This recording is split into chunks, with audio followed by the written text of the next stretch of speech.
명작을 찾아서.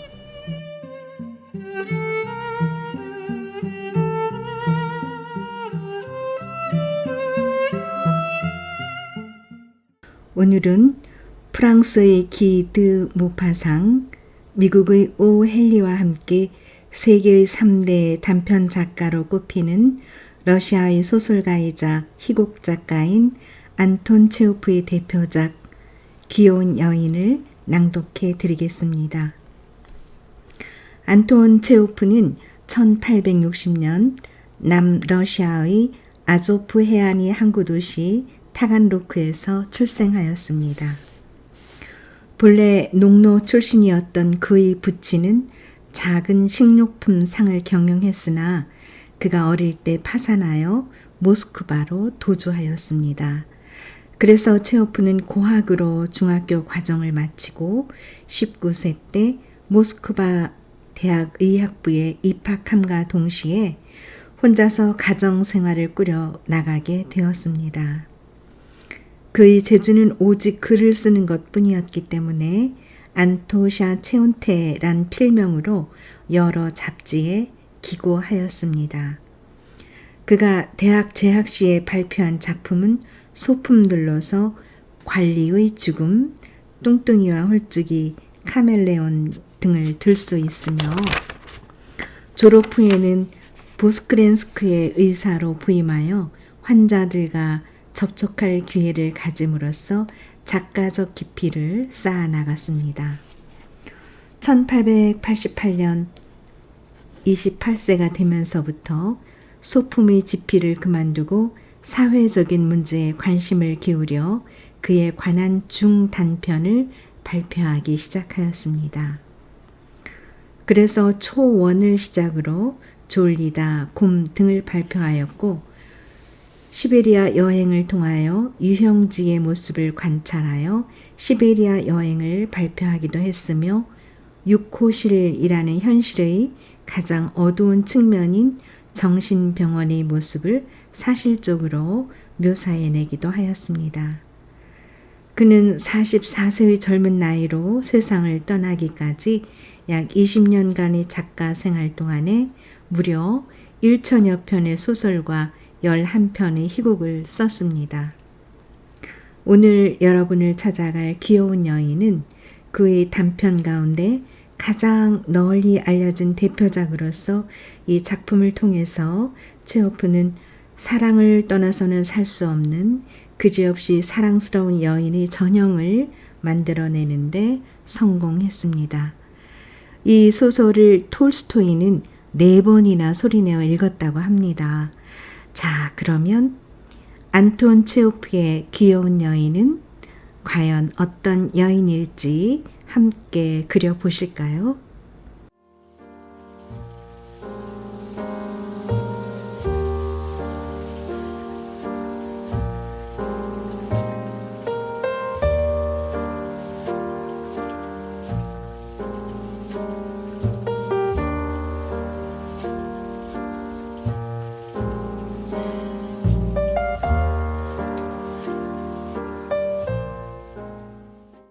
귀여운 여인 안톤 체호프. 퇴직한 팔등관인 플레만니코프의 딸 올렌카는 생각에 잠겨 자기 집 현관 층계에 앉아 있었다. 날씨는 무더운데 파리까지 짓궂게 덤벼들어서 기울어져 가는 해가 빨리 저물기만 기다렸다. 검은 비구름이 이따금 생각난 듯이 습기찬 미풍을 일으키며 동쪽으로부터 몰려왔다. 뜰 안에는 이 집 건넌방을 빌려 쓰고 있는 치볼리 야외극장 지배인 쿠킨이 하늘을 쳐다보고 서 있었다. 제기랄. 그는 울상이 되어 투덜거렸다.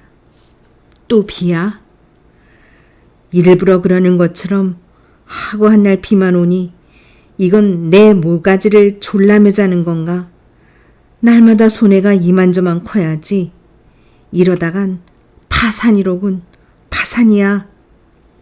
그는 올렌카에게 두 손을 쳐들어 보이며 불평을 계속했다.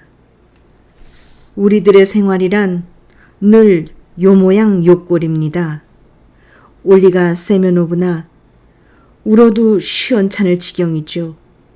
별 고생을 다 하고 죽도록 기를 쓰며 일해봐야 그리고 좀 더 나아질까 해서 밤잠도 자지 않고 별 궁리를 다 해봐야 그게 무슨 소용이겠습니까? 첫째로 관중이 야만인이나 다름없이 무지막지하단 말이에요. 나는 그들에게 인류 가수들을 동원하여 가장 고상한 오페레타나 무언극을 공연해 주지만 과연 관중은 그런 것을 필요로 하겠습니까? 설사 그걸 구경한다 해도 도대체 그들이 무엇을 이해할 수 있겠습니까? 관중은 광대를 요구합니다. 아주 저속한 것을 상연해야 한단 말입니다. 그리고 거의 매일 저녁이면 비가 오지 않습니까? 5월 10일부터 6월 내내 장만이 이런 기막힌 일이 어디 있겠습니까? 구경꾼은 얼씬도 않는데 그래도 새를 물어야 하고 배우들에겐 보수를 줘야 합니다. 이튿날도 저녁녘이 되자 검은 구름이 몰려왔다. 쿠키는 미친 듯이 웃으며 말했다. 어쩌겠다는 거야. 퍼부을 테면 얼마든지 퍼부어라. 극장이 몽땅 물에 잠기고 내가 물속에서 헤어나지 못하도록 실컷 퍼부으란 말이야. 이 세상에서뿐만 아니라 저승에까지 나를 못살게 만들겠다는 거로군. 배우들이 나를 걸어 고소해도 좋다. 재판이 무엇이냐? 시베리아로 유행을 보내도 좋고 교수대에 올려놓아도 겁날 것 없다. 그 다음 날도 마찬가지였다. 올랭카는 쿠키니 넋두리를 아무 말 없이 가슴 아프게 생각하며 들었고 그러는 그녀의 눈에 눈물이 글썽해지는 때가 있을 정도였다. 쿠키니의 불행은 드디어 올랭카의 마음을 흔들어 놓고 말았다. 그를 사랑하기 시작한 것이다. 그는 안색이 누렇고 이마에 고수머리가 덮였으며 작달막한 키에 몸집이 여윈 사람이었다. 음성은 가느다란 테너였는데 이야기할 적마다 입을 실룩거렸고 얼굴에는 언제나 절망의 빛을 띠고 있었다. 그러나 그는 올랭카의 마음속에 순결하고도 깊은 애정을 일으키게 한 것이다. 올랭카는 언제나 누구를 사랑하지 않는 때가 없었고 또 그러지 않고는 살아갈 수 없는 성질의 여자였다. 어릴 적에는 아버지를 무척 따랐다. 그러나 그 아버지가 지금 괴로운 숨을 몰아쉬며 어두운 방 안에서 안락 의자에 앉은 채 앓고 있다. 그리고 2년에 한 번쯤이나 브리안스크에서 다녀가는 작은 어머니도 사랑했다. 여학교 시절에는 프랑스어 선생을 사랑했었다. 올랭카는 고운 마음씨를 가진 착하고 어진 여자였다. 또한 그녀의 눈길은 잔잔하고 부드러웠으며 신체는 매우 건강한 편이었다. 그녀의 통통하고 발그레한 뺨이며 부드럽고 흰 살결에 까만 점이 찍힌 목덜미며 무슨 재미있는 이야기를 들을 때 떠오르는 티 없이 상냥한 미소 같은 것을 보는 사나이들은 의뢰 "그거 괜찮게 생겼는걸?" 하며 미소를 짓고 여자 손님들은 이야기를 주고받다가도 "아이 참 귀엽기도 하지" 하며 느닷없이 그녀의 손을 잡아보지 않고는 못 견디는 것이었다.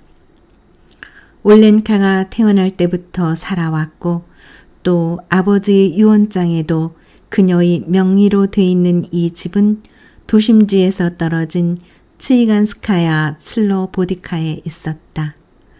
치볼리 야외극장이 가까워서 저녁마다 늦도록 음악소리와 폭죽이 터지는 소리가 들려왔다. 그런 소리를 듣고 있노라면 올렌카는 자기의 운명과 싸우며 자기의 가장 큰 적인 무관심한 관중을 향해 공격을 가하고 있는 쿠키니의 모습을 연상했고 그러면 그녀의 심장은 달콤한 감격으로 벅차오는 것이었다. 잠을 청할 생각은 아예 하지도 않았다. 새벽녘에 그가 돌아오면 침실 창문을 똑똑 두드리고 커튼 사이로 얼굴과 한쪽 어깨만을 내밀며 상냥한 미소를 지어 보이곤 했다. 쿠키는 올렌카에게 청혼하여 그들은 결혼했다. 그리하여 그녀의 목덜미며 포동포동한 두 어깨를 보게 되었을 때 그는 두 손을 번쩍 쳐들고 이렇게 말했다. 정말 당신은 귀엽구려. 그는 행복했다.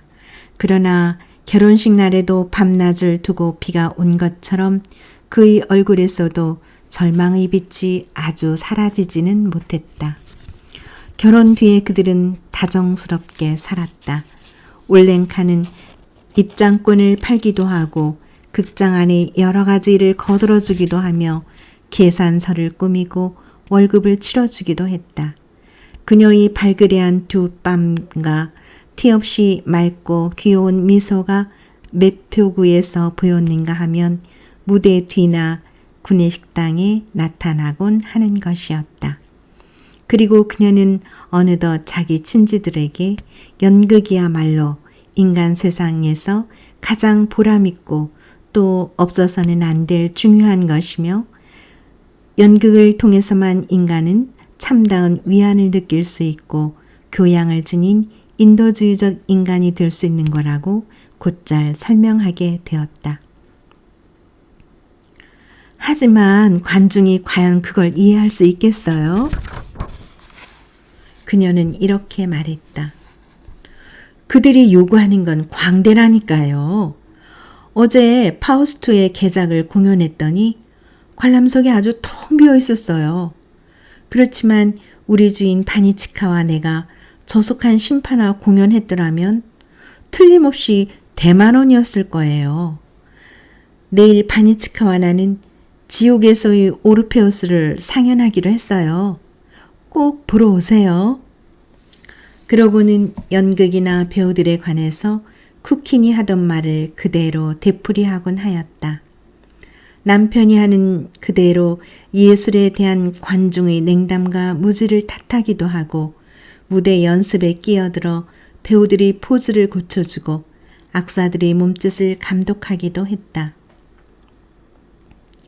어쩌다 지방신문에 연극에 관한 악평이 실리는 일이 있으면 눈물을 흘렸고 그 악평을 해명하려고 직접 신문사를 찾아다니기도 했다. 배우들도 올렌카를 좋아했다. 그들은 바니치카와나라거나 귀여운 여인이라고 그녀를 부르게 되었다. 그녀는 배우들을 동정해서 많지 않은 돈이면 돌려주기도 했다. 그러다가 만일 배우들이 약속을 지키지 않을 때에도 남편에게 일러 바치는 일은 없었고 그저 혼자서 눈물을 찔끔찔끔 짜고 마는 것이었다. 두 부부는 겨울에도 잘 지냈다. 야외 극장은 시내에 있는 극단이 공연하지 않는 대신에 러시아에서 흘러온 소규모의 극단이라든가 마술사들이라든가 그렇지 않으면 시골 아마추어 연극 동호회 같은데 단기간씩 빌려주었다. 올렌카는 점점 몸이 뚱뚱해지기 시작했고 흡족한 표정 때문인지 얼굴이 환해져 갔다. 그러나 쿠키는 노랗게 말라만 가면서 겨우내 경기가 나쁘지 않았는데도 손해가 막심하다고 투덜거리기만 했다. 그는 밤마다 쿨룩쿨룩 기침을 했다. 그래서 올렌카는 남편에게 딸기라든가 라임을 짜서 끓여 먹이기도 하며 오드 콜로니로 찜질도 해주었고 자기 따뜻한 쇼를 씌워주기도 했다. 난 당신이 얼마나 좋은지 몰라요. 남편의 머리를 쓰다듬으며 그녀는 다정스럽게 말하는 것이었다. 정말 당신은 좋은 분이에요. 사순절이 되어 쿠킨이 극단을 부르러 모스크바로 떠났다. 남편 없이 올렌카는 잠을 이룰 수 없었고 그래서 밤새도록 별들만 바라보며 들창가에 앉아 있었다. 그런 때 그녀는 닭장에 수탉이 없으면 괜히 겁을 집어먹고 밤새 잠을 못 자는 암탉과 자기를 비교해 보기도 했다. 쿠키는 모스크바에서 한동안 머물렀는데 부활절까지는 돌아갈 테니 극장 일은 어떻게 하라는 내용의 편지를 보내왔다. 그러나 부활절을 일주일 남긴 월요일 밤늦게 불길한 예감을 주는 노크 소리가 들려왔다. 문 밖에서 누가 커다란 나무통을 쿵쿵 두드리고 있는 듯한 소리였다. 잠도 채 깨지 않은 식모가 맨발로 물이 질벅하게 괜 뜰을 지나 대문으로 달려나갔다. 문 좀 열어주시오. 밖에서 거칠고 굵직한 목소리가 들려왔다. 전보요! 올랭카는 이전에도 남편으로부터 전보를 받은 일이 있었지만 이번만은 어쩐지 정신이 아찔해지는 것 같았다. 부들부들 떨리는 손으로 전보를 펴들었다. 전보에는 이렇게 적혀 있었다. 이반 페트로비치 금일 돌연 사망, 화요일 장례식, XXX 지시를 바람. 장례식 다음에 적힌 글자는 전혀 뜻 모를 말이었다. 발신이는 소가극단 무대의 감독이었다. 여보, 올랭카는 흐느껴 울었다. 나의 소중한 바니치카, 이게 어떻게 된 노릇이에요? 왜 나는 당신과 만났을까요? 왜 나는 당신을 사랑했을까요? 불쌍한 당신이 올랭카를 두고, 이 가엾고 불행한 올랭카를 두고 당신은 혼자 어디로 가버렸단 말이에요. 쿠키의 장례식은 화요일 모스크바에서 치렀다. 그리고 수요일에 올랭카는 집으로 돌아왔다. 방에 들어서자 침대에 몸을 던지고는 한 길에서나 이웃집에서도 들을 만큼 큰 소리로 통곡했다. 가엾기도 해라. 이웃집 사람들은 가슴에 성호를 그으며 말했다. 귀여운 올리가 세면오브나가 저렇게 상심하다가는 병이 나겠네. 그로부터 석 달이 지난 어느 날 수심에 찬 올랭카는 상복을 입은 채 미사에서 돌아오고 있었다. 이웃에 사는 바실리 안드레이치 푸스토발로프도 역시 교회에서 돌아오는 길이었는데 우연히 올랭카와 나란히 걷게 되었다. 그는 바바카예프라는 목재상의 주인이었다. 메꼬 모자를 쓰고 금 시계줄을 들이운 흰 조끼를 입은 품이 상인이라기보다는 차라리 시골 지주라는 편이 어울릴 듯한 사람이었다. 세상의 모든 일은 다 주의 안배하심에 따라 결정되는 것입니다. 올리가 세면오브나. 그는 동정어린 음성으로 침착하게 타이르듯 말했다. 우리가 아끼고 소중히 여기는 사람 중의 누군가가 죽는다 해도 그것은 주의 뜻입니다. 우리는 슬픔을 참고 그 뜻에 순종해야 할 것입니다. 대문까지 올랭카를 바래다 준 다음 그는 작별 인사를 하고 돌아갔다. 이런 일이 있은 뒤 그의 침착하고 위험 있는 음성은 그녀의 귓전에서 온종일 사라지지 않았고 눈을 감기만 하면 그의 검은 수염이 머릿속에 떠오르는 것이었다. 올랭카는 그를 좋아하게 되었다. 남자 편에서도 그녀에게 관심을 가지고 있는 것임에 틀림없었다. 그것은 며칠 뒤 조금 안면이 있는 어떤 중년 부인이 커피를 마시러 집으로 찾아와서 식탁에 앉기가 무섭게 푸스토발로프의 말을 꺼내며 그가 아주 성실하고 믿음직스러운 신랑감이기 때문에 그 사람한테 시집가라면 뉘집 색시든지 사양하지 않을 것이라는 말을 장황하게 늘어놓고 간 일만으로도 넉넉히 짐작할 수 있었다. 그리고 사흘 뒤에는 푸스토발로프가 직접 찾아왔다. 그는 불과 10분이나 앉아 있었을까? 말도 몇 마디 하지 않고 돌아갔으나 올랭카는 벌써 그를 사랑하고 있었다. 어떻게 그에게 반해버렸는지 그날은 밤새도록 잠을 이루지 못하고 열병에 걸린 사람처럼 들떠 있었다. 그래서 아침이 되자마자 그 중년 부인을 불러오게 했다. 곧 그 혼담이 성립되었고 그 다음 결혼식도 끝났다. 결혼한 뒤 푸스토발로프와 올렌카는 무척 사이좋게 지냈다. 남편은 보통 점심때까지 상점에 앉아 있다가 일을 보러 밖으로 나가곤 했다. 그러면 올렌카가 그를 대신하여 저녁 때까지 사무실에 앉아서 계산서를 꾸미기도 하고 물건을 팔기도 했다. 목재는 해마다 2할씩이나 값이 오르고 있답니다. 물건을 사러 오는 손님이나 아는 사람들에게 그녀는 이렇게 설명했다. 그도 그럴 것이 이전에는 이 지방 목재만 가지고도 장사가 되었는데 지금은 우리 주인 바시치카가 목재를 구입하러 모길레프현까지 해마다 다녀와야 합니다. 그리고 또 그 운임은 이렇게 말하며 그녀는 두 손으로 뺨을 감싸면서 아주 놀란 표정을 지어 보이는 것이다. 아주 엄청나게 먹힌다니까요. 올렌카는 벌써 오래전부터 자기가 목재상을 경영해 온 것처럼 느꼈고 또 목재야말로 인간 생활에서 가장 중요하고 필요 불가결한 물건인 것처럼 생각되었다. 그리고 대들보, 통나무, 석가래, 판자, 각재, 창재, 기둥, 톱밥 등등 이런 말들은 어릴 적부터 귀에 익은 것처럼 다정스럽게 들렸다.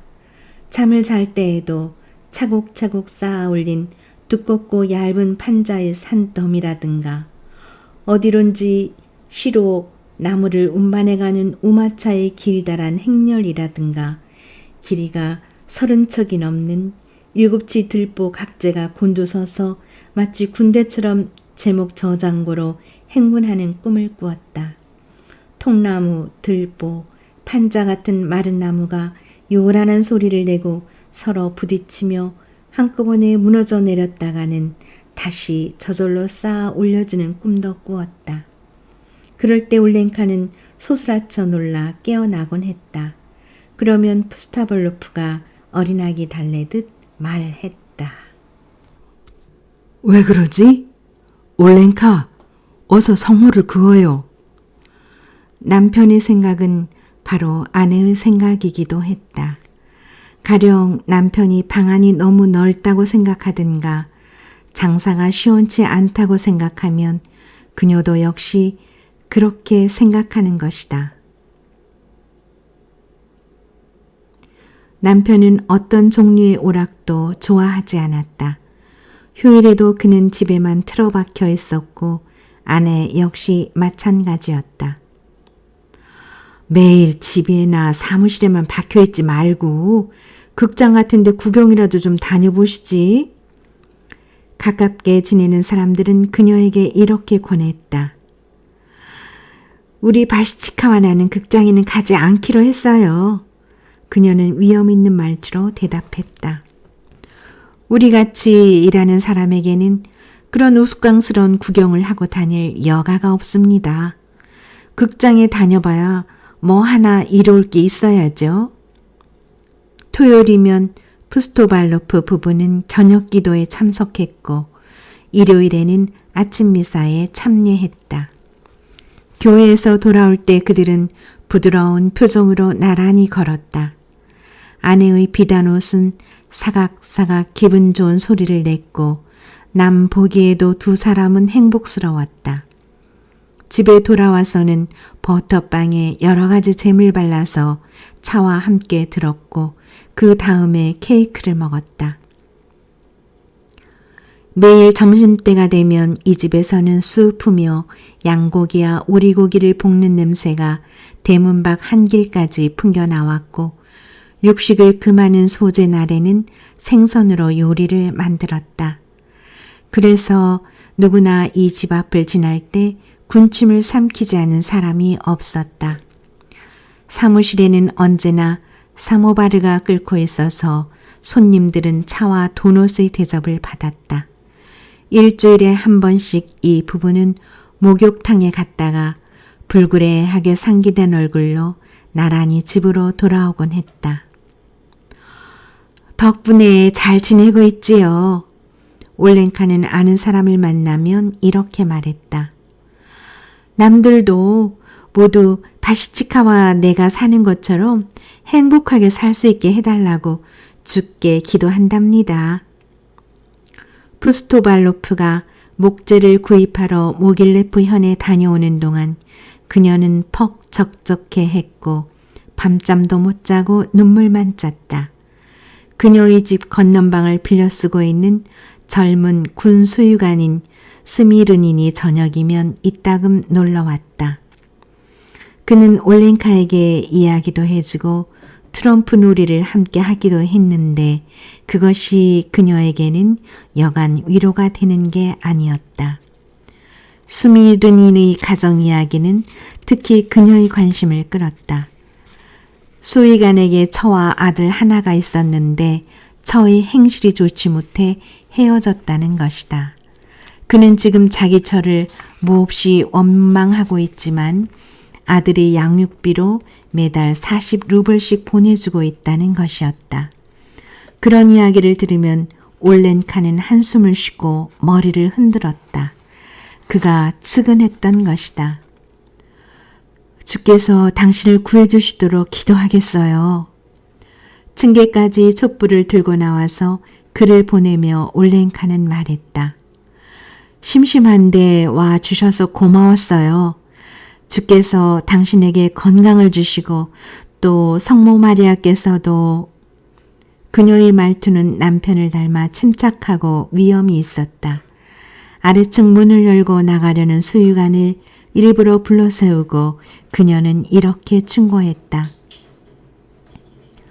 블라디미르 프라토니치, 부인과 화해하셔야 합니다. 아드님을 봐서라도 부인을 용서해줘야지요. 어린 자식 마음에 그늘이지게 해서는 안 되니까요. 푸스토발로프가 돌아오자 그녀는 남편에게 수의관의 불행한 가정 이야기를 소곤소곤 들려주었다. 그리고 그들 내외는 한숨을 쉬고 머리를 저으면서 그 어린아이는 얼마나 아버지가 보고 싶겠느냐며 남의 일 같지 않게 동정을 하는 것이다.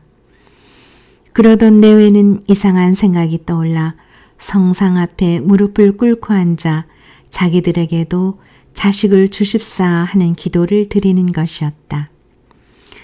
이리하여 푸스토발로프 내외는 깊은 사랑 속에서 말다툼 한 번 하지 않은 채 6년 동안 조용하고 평화로운 나날을 보냈다. 그러던 어느 겨울날 바실리 안드레이치는 사무실에서 뜨거운 차를 한 잔 들이켜고 목재가 반출되는 것을 살피러 모자도 쓰지 않은 채 밖으로 나갔다가 그만 감기에 걸려서 드디어는 알아 눕게 되었다. 이름난 의사들을 불러보았지만 그의 병세는 조금도 차도가 없더니 넉 달을 앓던 끝에 죽어버리고 말았다. 올렌카는 다시금 과부가 되고 말았다. 나를 두고 당신 혼자 어디로 가신단 말이에요, 여보. 남편이 장례식을 치르고 그녀는 이렇게 통곡했다. 당신 없이 나 혼자 앞으로 어떻게 살아가면 좋아요? 내가 가엾고 불쌍하지도 않으세요? 이웃의 여러분들이 나를 보살펴 주지만 나는 이제 고아나 마찬가지예요. 올렌카는 상장이 달린 검은 옷을 입고 모자나 장갑도 끼지 않았으며 교회나 남편 묘지에 가는 일 이외에는 밖으로 나오지도 않았다. 마치 수도원의 수녀와 같은 생활을 했다.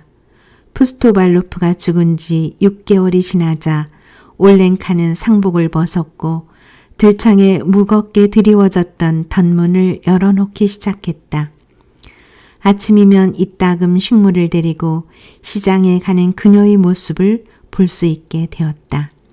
그러나 집안에서 그녀가 어떻게 지내고 있는지, 또 무슨 일이 일어나고 있는지 그런 것을 그저 제멋대로 추측을 해보는 수밖에 딴 도리가 없었다.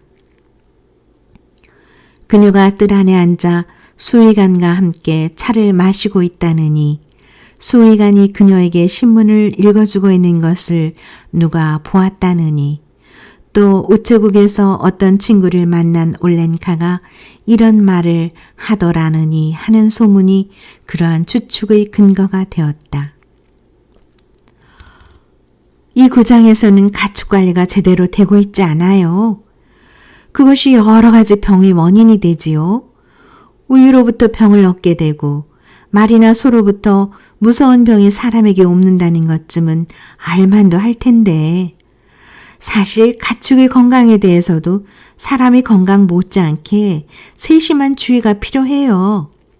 수의관의 견해를 그대로 남에게 되풀이하는 것이다. 그리고 무슨 일에 대해서나 그녀는 벌써 수의관과 똑같은 의견을 갖게 된 것이다.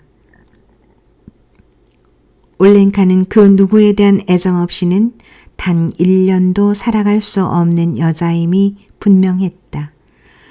그래서 그녀는 자기 집 건넌방에서 새로운 행복을 찾은 것이다. 이것이 다른 여자였더라면 사람들로부터 비난을 받았겠지만 올렌카의 경우에는 누구도 악의로 해석하려는 사람이 없었다. 그것이 그녀에게는 너무도 당연하다고 생각되었기 때문이다. 올렌카와 수의관은 누구에게도 자기들이 관계가 달라졌다는 말을 입 밖에 내지 않았고 될수록 감추려 했지만 그것은 불가능한 일이었다. 올렌카는 비밀이란 것을 가질 수 없는 여자였다. 연대에 같이 근무하는 수의관의 친구들이 놀러오면 올렌카는 그들에게 차를 대접하기도 하고 어떤 때는 밤참을 차려주기도 했다. 그런 좌석에서 그녀는 패스트, 결핵 등 가축의 질병이나 도회지 도살장과 같은 문제에 대해 늘어놓기가 일쑤여서 수의관을 난처하게 만들곤 했다. 손님들이 돌아간 뒤 수의관은 그녀의 손을 붙잡고 화를 내며 나무랐다. 똑똑히 알지도 못하는 그런 얘기는 하지 말라고 하지 않았소?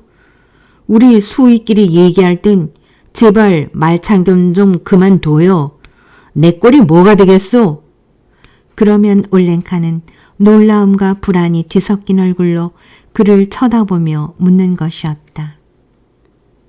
그럼 보로치카, 난 무슨 말을 하면 좋아요? 그러고는 눈물을 글썽거리며 그를 껴안고서 화내지 말아달라고 애원했다. 두 사람은 행복했다. 그러나 그 행복도 오래 계속되지는 못했다. 연대가 다른 곳으로 시베리아로 가는 것은 아니지만 아주 먼 곳으로 이동하게 되어 수의관도 연대와 함께 영영 떠나가 버린 것이다. 그리하여 올렌카는 다시 혼자 남게 되었다. 이제 그녀는 그야말로 외톨이가 되고 말았다. 아버지도 이미 오래전에 세상을 떠나고 말았고 그가 앉았던 의자는 다리가 하나 부러진 채 먼지를 가득 쓰고 지붕 및 실ong 속에 들어가 있다. 그녀의 복스러웠던 얼굴도 이제는 여위고 귀염성은 사라졌다. 거리에서 만나는 사람들도 이전처럼 그녀에게 미소를 던지는 일이 없었다. 분명히 젊고 아름다웠던 시절은 이미 지나가 버리고 다시는 그녀에게 되돌아올 수 없게 된 것이다. 그리고 이제 행복이란 꿈도 꿀 수 없는 그늘진 생활이 시작된 것이다. 해가 저물면 올렌카는 층계에 나와 앉았다. 야외 극장으로부터는 음악 소리와 폭죽이 터지는 소리가 예나 다름없이 들려왔지만 지금은 아무런 감흥도 일어나지 않았다. 아무 생각도 없이 그리고 아무 욕망도 없이 그저 멍하니 텅 빈 정원을 바라보고 있을 따름이었다. 그러다가 밤이 오면 잠자리에 들어가서 폐허 같은 자기 집 정원을 다시 꿈속에서 보는 것이다. 음식은 마지못해 먹는 흉내만 냈다. 그러나 그녀에게 무엇보다도 가장 큰 불행은 이미 아무 일에도 자기 의견을 가질 수 없게 되었다는 것이다. 물론 자기 주위의 사물이 눈에 띄었고 또 주위에서 일어나는 일에 대해 알고 있기는 했지만 그런 일에 대해 자기 의견도 내세울 수 없었을 뿐만 아니라 무슨 이야기를 해야 할지 갈피를 잡을 수가 없었다. 자기 의견을 가질 수 없다는 것이 그녀에게는 얼마나 무서운 일이었는지 모른다. 가령 병이 놓여 있다든지 비가 온다든지 농부가 달구지에 올라타고 간다든지 하는 것을 보았다 해도 무엇 때문에 있는 병이며 무엇 때문에 비는 오며 또 농부는 무엇하러 가는지 제 생각으로는 이야기할 수가 없었다. 아마 1,000루블을 줄 테니 말해보라 해도 무어라 입을 뗄 재주가 없었던 것이다. 쿠킨이나 푸스토발로프나 그 다음 수의관과 함께 지낼 때는 모든 일에 대해 설명할 수 있었고 그럴싸한 자기 의견을 말할 수 있었다. 그러나 지금 그녀의 머릿속과 가슴속은 자기 집 뜰처럼 공허했다. 그것은 소름이 끼치도록 무섭고 괴로운 일이었다. 시가지는 점점 사방으로 퍼져나가서 츠이간스카야 슬로보드카도 이제는 큰 거리가 되었다. 치볼리 극장과 목재상이 있던 자리에는 집들이 즐비하게 들어서면서 이리저리 골목길이 생겼다. 참으로 세월은 빠른 것이다. 올렌카의 집은 연기로 그을리고 지붕은 녹이 슬고 헛간은 한쪽으로 기울어지고 뜰 안에는 잡초와 가시나무가 무성했다. 집주인인 올렌카의 얼굴에도 흉하게 주름이 늘어갔다. 여름이면 허전한 마음으로 넋을 잃은 채 층계에 나와 앉아 있었고 겨울에는 눈 내리는 것을 바라보며 들창가에 앉아 있었다. 훈훈한 봄바람이 불기 시작하고 그 바람을 타고 교회의 종소리가 들려오면 문득 지난날의 추억이 한꺼번에 되살아나서 가슴이 미어질 것만 같았다. 그리고 저도 모르게 눈물이 흘러내리는 것이었다. 그러나 그 눈물도 오래가지는 않았다. 다시 무엇 때문에 사는지 알 수 없는 공허감이 그 자리를 차지하는 것이다. 브리스카라고 부르는 새까만 고양이가 야옹거리며 곁에 와서 재롱을 부렸으나 그러한 고양이의 재롱이 올렌카의 마음을 건드릴 수는 없었다. 그녀에게 고양이의 재롱이 무슨 소용이 있겠는가? 그녀에게 필요한 것은 자기의 모든 존재, 자기의 이성과 영혼을 독점하고 생각할 수 있는 힘과 생활의 방향을 제시해주며 식어가는 피를 다시 따뜻하게 해줄 수 있는 그러한 사랑이었던 것이다. 그녀는 옷깃에 매달리는 고양이를 떼어내며 싫은 소리를 했다. 저리 가거라, 귀찮다. 날이면 날마다 아무런 기쁨도 아무런 자기 의견도 없이 이렇게 세월을 보내며 해가 거듭되었다. 살림은 식모 마브라가 하는 대로 맡겨두었다. 무더운 6월 어느 날 저녁 무렵이었다. 시외로 나갔던 가축들이 집안에 온통 먼지를 뒤집어 씌우며 지나갈 때쯤 해서 누군가 대문을 두드리는 사람이 있었다. 올렌카가 나가서 문을 열었다. 그리고 밖을 보았을 때 하마터면 기절을 할 뻔했다. 문 밖에는 이미 머리가 희끗희끗해진 수의관이 평복을 입은 채 서 있었다. 순간 그녀에게 잊어버렸던 모든 과거가 되살아났다. 그녀는 어쩔 줄 몰라 한마디 말도 입 밖에 내지 못한 채 그의 가슴에 머리를 파묻고 흐느꼈다. 걷잡을 수 없는 흥분 속에서 그 다음 두 사람이 어떻게 집으로 들어오고 어떻게 차를 마시러 식탁에 와서 마주 앉았는지 알 수 없었다. 당신이 오셨구려. 기쁨에 떨리는 목소리로 그녀는 속삭이듯 말했다. 블라디미르 플라토니치, 어디 계시다 이렇게 찾아오셨어요? 아주 이 고장에서 살기로 했습니다. 수의관이 입을 열었다. 군대도 그만두고 이젠 내 마음대로 일을 해서 자리 잡힌 생활을 해보려고 왔지요. 그리고 아들놈도 학교에 입학시킬 때가 되었습니다. 다 자랐어요. 나는 알고 계신지 모르겠지만 마누라와 하회했습니다. 그럼 부인은 어디 계신데요? 올렌카가 물었다. 어린애하고 여관에 있습니다. 지금 새빵을 얻으러 다니는 길이지요. 아니, 새빵이라니 그게 무슨 말씀이세요? 우리 집에 와 계시면 될 텐데 왜 여기가 마음에 안 드시나요? 방세는 한 푼도 안 받을 테니 우리 집으로 오세요. 네? 올렌카는 다시 흥분하여 눈물을 흘렸다.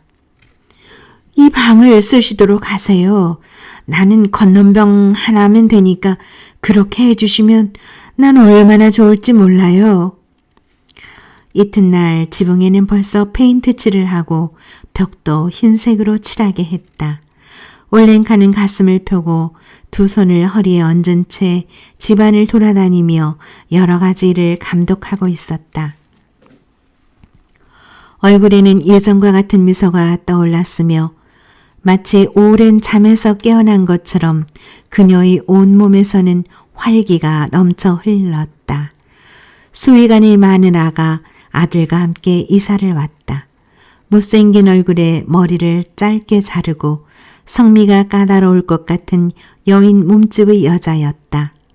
아들 사시아는 10살 난 어린아이 치고는 키가 작고 똥똥한 편이었는데 눈이 파랗고 볼에는 보조개가 있었다.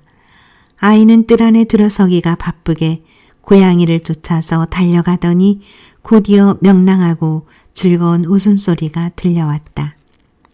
아주머니, 이거 아주머니네 고양이지? 사샤가 올렌카에게 물었다. 새끼 낳으면 우리 하나 주세요. 우리 어머니는 쥐새끼를 제일 싫어해요. 올렌카는 차를 따라주며 사샤와 이야기를 하고 있느라면 가슴이 훈훈해지면서 이 아이가 제 자식처럼 사랑스럽게 여겨졌다.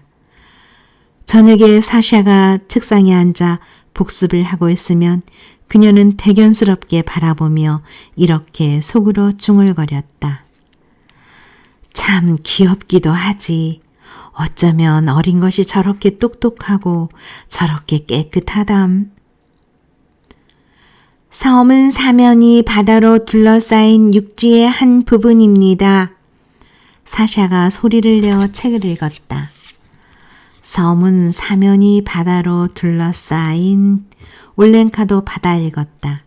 이것이 여러 해 동안 자기 의견이라는 것을 모르고 침묵 속에서만 살아온 그녀가 자신을 가지고 입 밖에 낸 맨 처음 의견이었다. 이제야 올렌카는 자기 자신의 의견을 가질 수 있게 된 것이다. 밤참 시간에 그녀는 사샤의 부모와 이야기하면서 중학교 과목은 어린아이들에게는 어렵긴 하지만 실업 교육을 받게 하는 것보다는 역시 기초적인 고전들을 교육시키는 중학교가 장래를 위해서 더 좋다고 했다. 즉 중학교를 마치면 의사라든가 기사라든가 자기 원하는 대로 진출할 수 있는 길이 트이기 때문이라는 것이다. 사샤는 중학교에 다니게 되었다. 그의 어머니는 하리코프에 있는 자기 언니네 집에 가서 돌아오지 않았고 아버지는 매일같이 가축 검사를 하러 출장 가서 어떤 때는 2, 3일씩 묵었다가 오는 일도 있었다. 그러고 보면 사샤는 그 가정에서 거추장스러운 존재가 되었고 따라서 완전히 버림을 받은 것이나 다름이 없었다. 올렌카는 사샤가 그러다가 굶어 죽지는 않을까 걱정이 되었다. 그래서 그녀는 아이를 데려다가 자기가 거처하는 건넌방에 붙은 조그만 방 하나를 마련해 주었다. 사샤가 올렌카에게 와서 살게 된 지도 벌써 반년이 지났다. 아침이 되면 그녀는 아이방으로 들어갔다. 사샤는 한쪽 뼘 밑에 손바닥을 괴고 죽은 듯이 잠자고 있었다. 그러면 아이를 깨우는 것이 가엾어서 그녀는 늘 망설이는 것이다. 예, 사셴카야. 올렌카는 애처로운 듯이 아이를 불렀다. 이젠 일어나거라. 학교에 갈 시간이 되었어. 그러면 사샤는 일어나서 옷을 갈아입고 아침 기도를 한 다음 차 석 잔과 커다란 도넛 2개와 버터 바른 빵을 조금 먹었다. 아침은 잠이 채 깨지 못한 상태에서 뿌르퉁한 채 먹기가 일쑤였다. 그런데 사생카야, 너 학교에서 배운 그 우화 똑똑히 외우지 못했더구나. 마치 아이를 어디 먼 곳으로 떠나보내기나 하는 것처럼 그녀는 이렇게 타일렀다. 나는 항상 내일이 걱정이란다. 열심히 공부하고 선생님 말씀도 명심해 들어야 한다. 알겠니? 그런 말 제발 그만둬요. 사샤는 이렇게 쏘아붙이곤 했다. 이윽고 소년이 자기 머리보다 훨씬 큰 모자를 쓴 채로 책가방을 둘러매고 한 길에 나와 학교 쪽으로 걸어가면 올렌카도 그 뒤를 슬금슬금 따라 나서는 것이었다. 사생카야! 뒤에서 불러세워 가지고는 대추나 캐러멜을 손에 쥐어주기도 했다.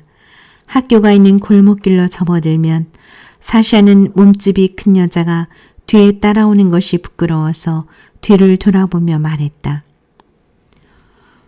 이젠 돌아가요, 아주머니. 나 혼자서도 갈 수 있어요. 올렌카는 멈추어 서서 소년이 학교 안으로 사라질 때까지 물끄러미 바라보는 것이다. 소년에 대한 그녀의 애정이 얼마나 깊었는지 아는 사람은 없다. 과거에 사랑한 적이 있는 어느 누구에게도 그처럼 깊은 애정을 바친 적은 없었다. 모성으로서의 사랑이 날이 갈수록 불타오르는 지금처럼 그렇게 헌신적이고 순결하며 자기에게 희열을 주는 애정이 그녀의 영혼을 독차지해 버린 일은 결코 없었다. 자기와는 핏줄도 섞이지 않은 이 소년에게 볼에 박힌 오목한 그 보조개에 그 커다란 학생모에 그녀는 자기의 한평생을 눈물과 기쁨을 가지고 바칠 수 있었다. 그것을 누가 대답할 수 있으랴. 사샤를 학교에 바래다 주고 난 올렌카는 흡족하고 평온한 마음으로 천천히 집으로 돌아오는 것이다. 이 반년 동안에 한결 젊어진 그녀의 얼굴에서는 밝은 미소가 떠날 줄을 몰랐다. 길에서 만나는 사람은 옛날처럼 그녀에게 친밀감을 느끼며 말을 걸어오게 되었다. 안녕하세요. 귀여운 올리가 세면호부나 요새 어떻게 지내십니까? 중학교 학과가 아주 어려워졌더군요. 시장에서 올렌카는 이런 말을 했다. 글쎄, 어제는 1학년 애들에게 우아의 암송과 라틴어 번역과 또 수학 문제까지 풀리는 숙제를 내주었으니 그게 말이 됩니까? 아직 어린 아이들에게 너무 부담되지 않겠어요? 그리고 올렌카는 교훈드리며 학과며 교과서 등에 대해서 사샤에게 들은 이야기를 그대로 늘어놓기 시작하는 것이었다. 오후 3시에 점심을 먹고 저녁에는 함께 예습을 하느라고 땀을 빼곤 했다. 사샤를 잠자리에 누이며 그녀는 몇 번이나 성호를 긋고 입속으로 기도를 드렸다. 그 다음에야 그녀 자신도 자리에 누웠다. 그러고는 사샤가 대학을 마치고 의사나 기사가 되어 마국간과 마차까지 있는 커다란 저택을 가지게 되고 또 결혼하여 자식을 낳고 이와 같은 아득히 먼 미래에 대한 환상에 잠기는 것이다. 눈을 감고 그런 생각을 하고 있느라면 뺨에는 하염없이 눈물이 흘러내렸다. 겨드랑이 밑에서 고양이가 가르릉 가르릉 코를 골고 있었다. 밤중에 벼랑간 대문을 쾅쾅 두드리는 소리가 났다. 올랭카는 겁을 먹고 벌떡 일어나 앉았다. 숨이 막혔다. 가슴은 방망이질을 했다. 잠깐 사이를 두고 또 노크 소리가 들렸다. 하리코프에서 전보가 왔구나. 온몸을 후두루를 떨면서 올랭카는 이렇게 생각했다. 사샤의 어머니가 그 애를 하리코프로 보내라고 전보를 쳤나 봐. 이 일을 어쩌면 좋아. 올랭카는 절망 속에 빠져들어갔다. 머리와 사지가 얼음장처럼 얼어들었다. 그리고 이 세상에서 자기보다 더 불행한 사람은 없을 거라고 생각했다. 그러나 잠시 뒤 사람의 목소리가 들렸다. 수의사가 클럽에서 돌아온 것이다. 고마워라. 그녀는 한숨을 몰아쉬었다. 가슴 속에 뭉쳤던 무거운 것이 차차 풀리며 다시 가벼워졌다. 올랭카는 옆방에서 깊이 잠들어 있는 사샤를 생각하며 자리에 누웠다. 이따금 사샤의 잠꼬대가 들려왔다. 난 싫어. 저리 가. 때리지 마.